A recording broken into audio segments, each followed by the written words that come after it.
श्रीनगर हमले में पुलिस अफसर हलाक, 2 जख्मी। 7,000 यात्रियों पर मुश्तमिल काफिला बलतल बेस कैंप से दर्शन के लिए रवाना।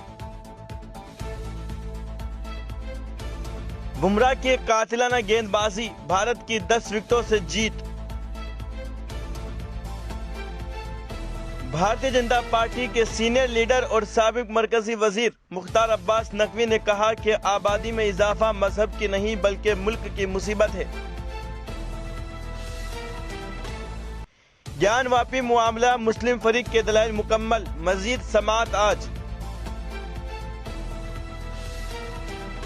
मध्य प्रदेश के वजीर आला को ठंडी चाय पेश करने पर सप्लाई अफसर को नोटिस जारी।